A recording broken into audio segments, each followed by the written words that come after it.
प्रिय विद्यार्थियों, आपका स्वागत है आपके अपने चैनल जीएलसी स्टडी में। और आज हम बात करेंगे पद्म पुरस्कारों के साथ साथ आज राजस्थान की तरफ से रिपब्लिक डे के ऊपर ऊंटों के दस्तों में शामिल होने वाली उस शख्सियत के बारे में। और आज हम बात करेंगे राजस्थान की किस शख्सियत को कौन सा पद्म पुरस्कार मिला है। तो दोस्तों चलिए स्टार्ट करते हैं।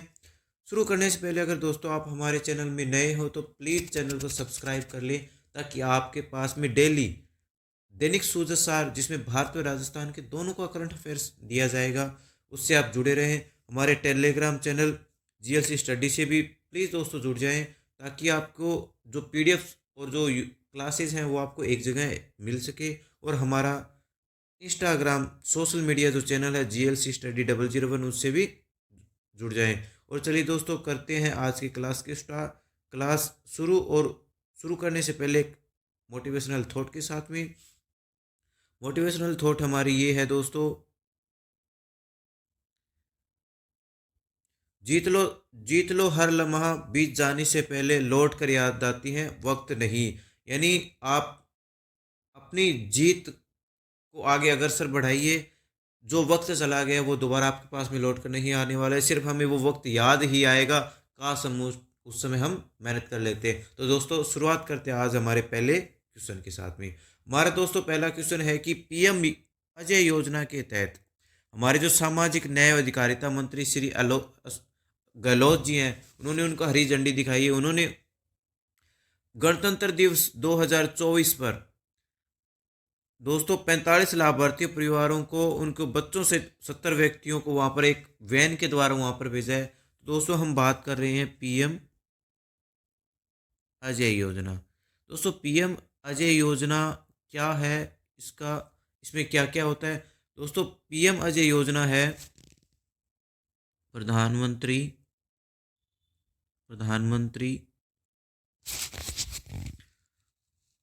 अनुसूचित प्रधानमंत्री अनुसूचित जाति अभ्युदय योजना।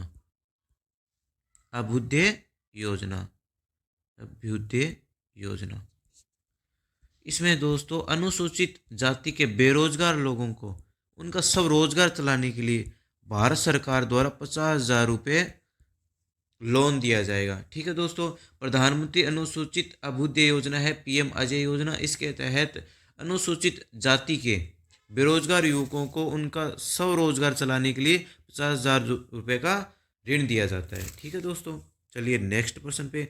नेक्स्ट प्रश्न अपना है राष्ट्रपति, हमारे राष्ट्रपति है मुर्मू जी। उन्होंने राजस्थान के श्री गंगानगर जिले के निर्वाचन अधिकारी श्री अंशदीप को सम्मानित किया है। क्यों किया है, इनको सम्मानित करते हैं बात। एक बड़ी एक ऐप था, उसमें अच्छा कार्य करने के लिए उनको श्री गंगानगर की अर्शदीप को सम्मानित किया गया। विधानसभा आम चुनाव 2024 के दौरान आईटी में पहल इलेक्शन बड़ी ऐप के लिए श्री गंगानगर जिला निर्वाचन अधिकारी श्री अंशदीप को श्रीमती द्रौपदी मुर्मू ने प्रशस्ति पत्र और सम्मति जिन्हें देकर सम्मानित किया। यानी जो ऐप था इलेक्शन बड़ी इलेक्शन बड़ी।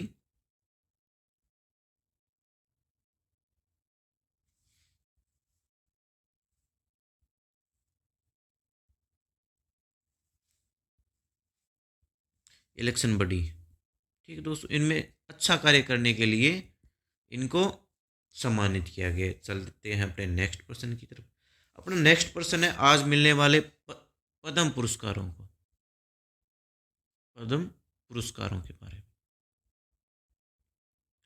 पद्म पद्म पुरस्कार क्या हैं, ये कब कब दिए जाते हैं, इनके बारे में भी अपनी चर्चा करेंगे दोस्तों। हम बात करते हैं भी आज टोटल कितने 132 पद्म पुरस्कारों की घोषणा की गई। ठीक है दोस्तों, जिनमें से पद्म विभूषण 5 लोगों को दिया गया। ठीक है दोस्तों, पद्म भूषण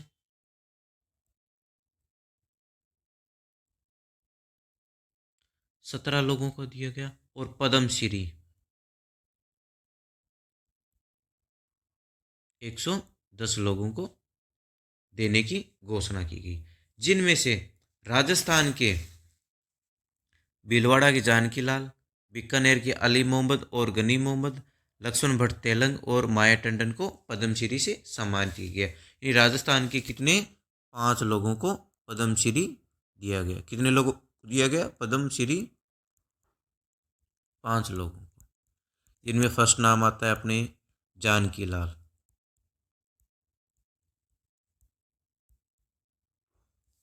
इनको दिया गया है कला के अंदर। ठीक है दोस्तों, रहने वाले हैं भीलवाड़ा के। ये है जानकी लाल, इनकी फोटो आप देख सकते हैं। ठीक है दोस्तों, सेकंड अली मोहम्मद,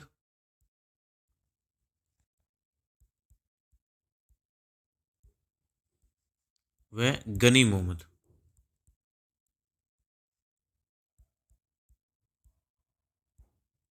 ये बीकानेर के रहने वाले हैं।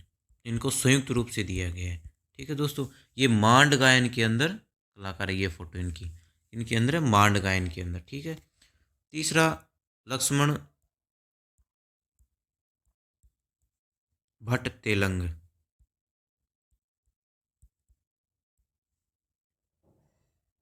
ठीक है, ये है ध्रुपद गायकार।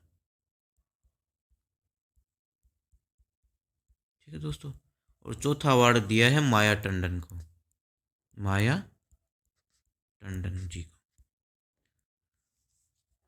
ये है जेके लोन की पूर्व अध्यक्षा। ठीक है, पूर्व अध्यक्षा। वैसे 5 लोगों को अवार्ड दिया गया है, बल्कि संयुक्त रूप से एक है। 4 लोगों को हमारे पद्मश्री राजस्थान के अंदर मिला है। ठीक है दोस्तों, मेन बात अब की बार सर्वाधिक 30 महिलाओं को शामिल किया गया है इसमें, और 9 लोगों को मरणोपरांत सम्मान मिला है। ठीक है दोस्तों, चलते हैं अपने नेक्स्ट स्लाइड पे। नेक्स्ट स्लाइड है पद्म विभूषण पाने वाले श्रीमती विजया बाली। कला के क्षेत्र में इनको दिया गया है, और ये तमिलनाडु से है। कहाँ से ये? तमिलनाडु। ठीक है, दूसरा अवार्ड दिया है कोनिदेला चिरंजी, इनको भी कला के अंदर। ये आंध्रा से, आंध्रा से। ठीक है दोस्तों, थर्ड दिया श्री वेंकैया नायडू, ये इनको सार्वजनिक कार्य, ये भी आंध्रा से। ठीक है दोस्तों, आंध्रा से हमारे राष्ट्र उपराष्ट्रपति रहे हैं। चौथा जी श्री श्री बंदेश्वर पाठक, इनको भी सामाजिक कार्य के लिए, ये बिहार से हैं। ठीक है, और पांचवा दिया गया है हमें श्रीमती पद्मा सुब्रमण्यम को, इनको भी कला के अंदर, ये है तमिलनाडु से। ये भी हैं तमिलनाडु से, ये भी हैं तमिलनाडु से। ठीक है दोस्तों, 5 को दिया गया है श्रीमती विजय मालाबाली, श्री कोनिदेला चिरंजीवी, श्री एम वेंकैया नायडू को, श्री बंदेश्वर पाठक को, श्रीमती पद्मा सुब्रमण्यम को। 3 को कला के अंदर। ठीक है दोस्तों, और एक को सार्वजनिक कार्य और एक को सामाजिक कार्य के अंदर दिया गया है। ठीक है, बात करते हैं पद्म भूषण की। ठीक है दोस्तों,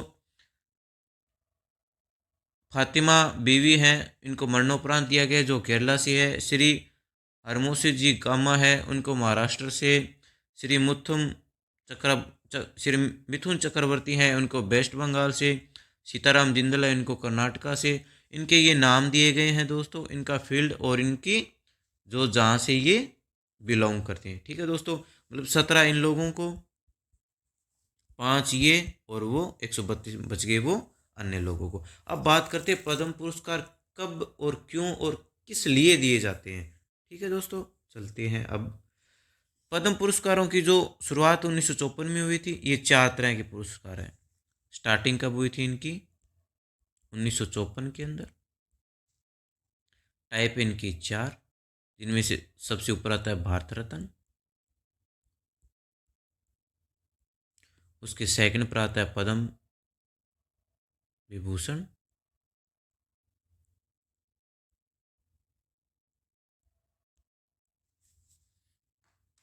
उसके बाद में आता है पद्म भूषण।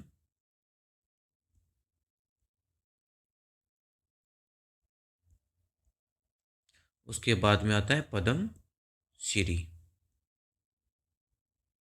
ठीक है दोस्तों, इनकी घोषणा कब होती है? इनकी घोषणा होती है 26 जनवरी को, और जो ये दिए जाते हैं वो राष्ट्रपति भवन में मार्च अप्रैल में दिए जाते हैं। ठीक है, भारत का सर्वोच्च रत्न, भारत रत्न देश का सर्वोच्च पुरस्कार है, जो सेवा, खेल, विज्ञान, साहित्य और कला जैसी विद्याओं में दिया जाता है। इस साल में सिर्फ कितने लोगों को दे सकते हैं?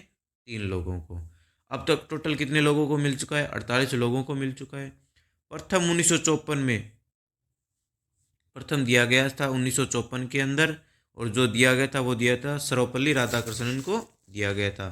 और भारतीय क्रिकेटर सचिन तेंदुलकर एकमात्र ऐसे खिलाड़ी हैं जिन्होंने भारत रत्न मिला, और जो भी सबसे कम उम्र वाले व्यक्ति हैं। ठीक है दोस्तों, अब बात करते हैं पद्म विभूषण। पद्म विभूषण जिनको दिया जाता है जिन्होंने किसी क्षेत्र में विशिष्ट कार्य किया हो। इसमें सरकारी कर्मचारियों द्वारा की गई सेवाएं भी शामिल है। पद्म भूषण ये भारत का तीसरा सर्वोच्च है। ठीक है, जो देश के लिए बहुमूल्य योगदान के लिए इनको दिया जाता है। पद्मश्री, पद्मश्री दिया जाता है कला, शिक्षा, कला, कला, शिक्षा, उद्योग, कला, शिक्षा, उद्योग, साहित्य, विज्ञान क्षेत्र आदि इनके अंदर इनको दिया जाता है। ठीक है, एक साल में 120 से ज़्यादा नहीं दे सकते। ठीक है दोस्तों, ये हो गई अपने भारत रत्न पुरस्कारों के बारे में। चलते नेक्स्ट। अब आते हैं पे आईसीसी द्वारा किए गए अवार्ड की घोषणा। ठीक है दोस्तों, आईसीसी ने जो अवार्ड दिए उनमें से है test cricketer of the year, उनको दिया गया ऑस्ट्रेलिया के उस्मान ख्वाजा को दिया गया है। One day cricket of the year एक तो भारत के विराट कोहली और दूसरे श्रीलंका की चमारी अट्टापट्टू हैं। ठीक है दोस्तों, T20 cricket of the year में भारत के सूर्य कुमार यादव और वेस्ट इंडीज के हेली मैथ्यूज है। Emerging cricket of the year के अंदर न्यूजीलैंड के सचिन रविंद्र और ऑस्ट्रेलिया के फीबी लिचफील्ड है। Associate player of the year Netherlands के बोस डी लीडे और केन्या की क्विंटोर एबल है। ठीक है, ऑस्ट्रेलिया की बीबी लिचफील्ड है। ठीक है इसमें। और महिला क्रिकेटर ऑफ द ईयर का अवार्ड इंग्लैंड की नेट स्विकर ब्रंट को मिला है। दोस्तों ये थे आईसीसी के अवार्ड, जिनमें पहला ये हो गया, दूसरा, तीसरा, चौथा और पांचवा और छठा। इसमें एक तो विराट कोहली को अवार्ड मिला है। विराट कोहली को जी को जो अवार्ड मिला है वो अवार्ड मिला है one day cricketer of the year,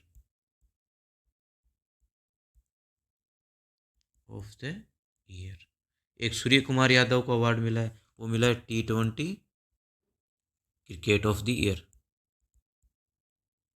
cricket of the year, ये मिला है अपने सूर्य कुमार यादव को।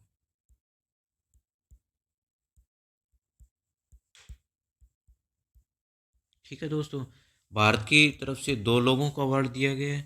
ठीक है, चलते हैं नेक्स्ट पे। नेक्स्ट न्यूज अपनी ये है, बीकानेर में लगेगा सोलर प्लांट। बीकानेर के अंदर लगेगा सोलर प्लांट, 100 मेगावाट बिजली उत्पादन करेगा। ठीक है दोस्तों, पश्चिमी राजस्थान अब सोलर एनर्जी का हब बन रहा है। ठीक है दोस्तों, इसमें भारतीय सौर ऊर्जा निगम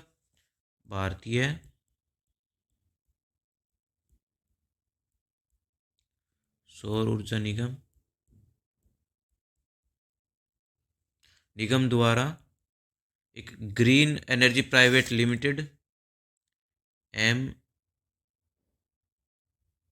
MRS green energy private limited एक कंपनी ये है दोस्तों, और एक है Shiva corporation of India, Shiva corporation of India.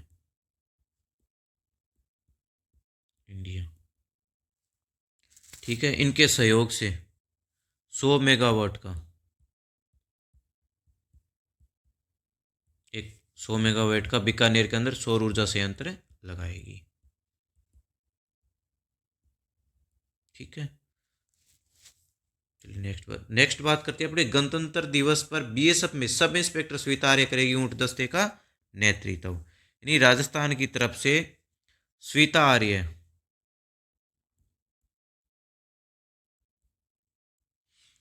ऊंट दस्ते की क्या करेगी, ये करेगी अपने नेतृत्व। ठीक है, इन्होंने कहा था कि महिलाओं की हाइट कम होने के कारण भी उनको थोड़ी बहुत दिक्कत आई, परंतु वो भी उन्होंने सीख लिया और उन्होंने अब उनको बहुत अच्छा लग रहा है, मतलब राजपथ पर होने वाली या कर्तव्य पथ पर होने वाली उनके बारे में। ठीक है, ये खेतरी नगर की और ये स्वीता आ रही है वो कमा गोठड़ा की क्या है, ऐसा ही है। ठीक है दोस्तों, चलते हैं नेक्स्ट क्वेश्चन की। अब बात करेंगे हम आज के रिपब्लिक डे के बारे में। रिपब्लिक डे के बारे में, रिपब्लिक डे को अपने 26 जनवरी के दिन मनाते हैं। रीजन्स, 1950 को हमारा संविधान लागू हुआ था। अब की बार नारी वंदन अधिनियम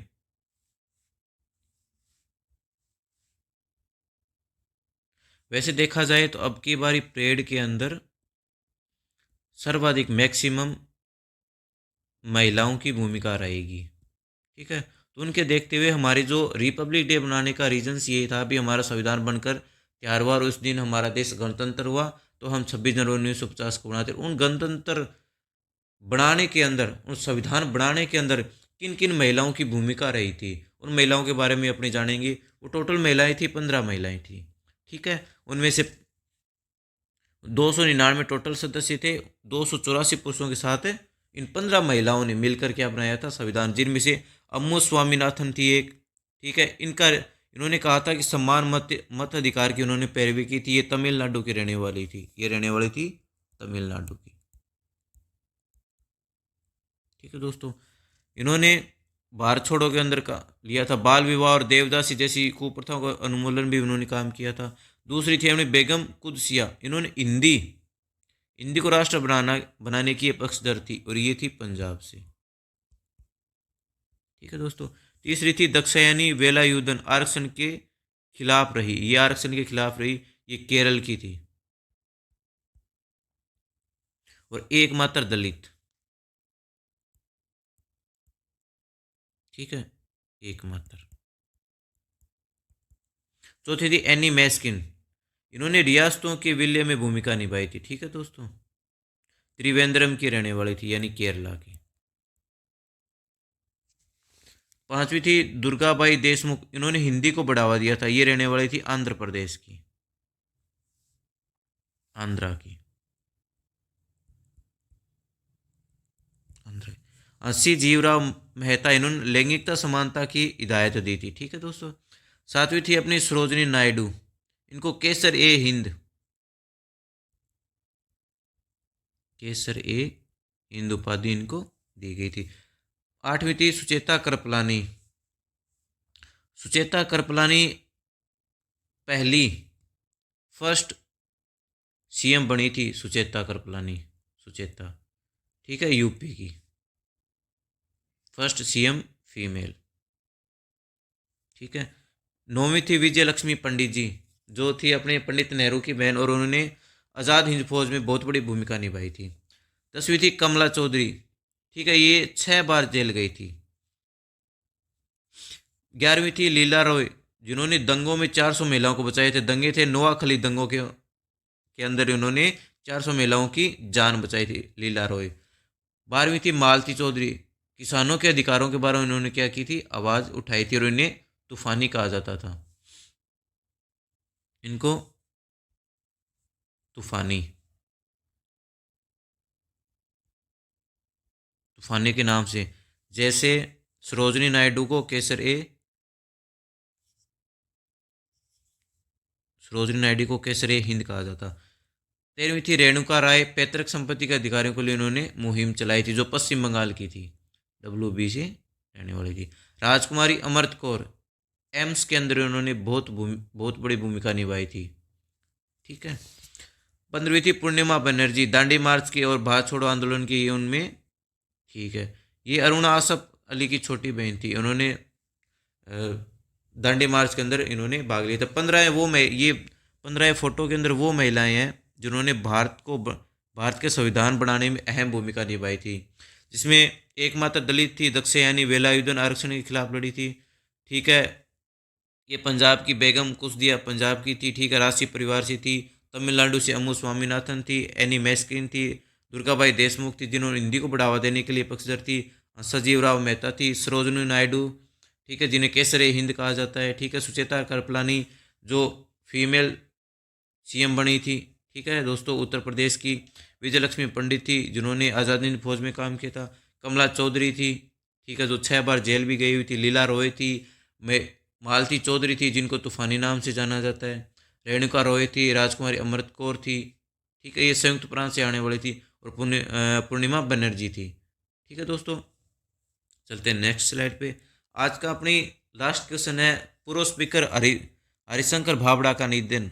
ठीक है, पूर्व स्पीकर हरिशंकर भाभड़ा जी हैं, वो बीजेपी के नेता थे। ठीक है दोस्तों, और इन्होंने कल अपनी अंतिम सांस ली थी 96 साल की उम्र के अंदर।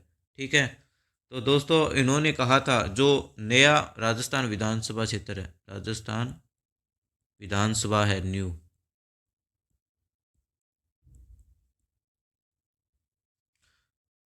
उनको बनाने में इनकी अहम भूमिका थी।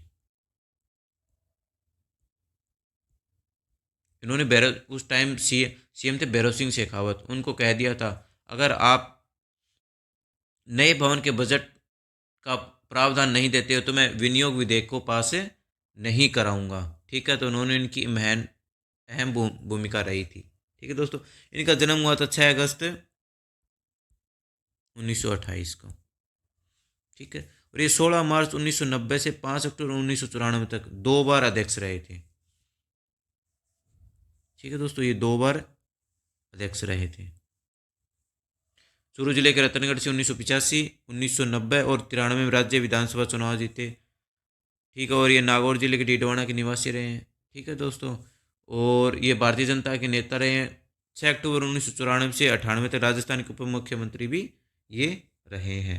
ठीक है दोस्तों, तो धन्यवाद दोस्तों, आज की क्लास हम यहीं पर समाप्त करते हैं। अगर हमारी क्लास बढ़िया लगे तो अपने दोस्तों से शेयर कीजिएगा, ताकि आपके एक लाइक और सब्सक्राइब और कमेंट से हमारा भी मनोबल बढ़ता है और हम भी नए से नए कंटेंट और ज़्यादा सुधार करने की कोशिश करें। थैंक यू, धन्यवाद।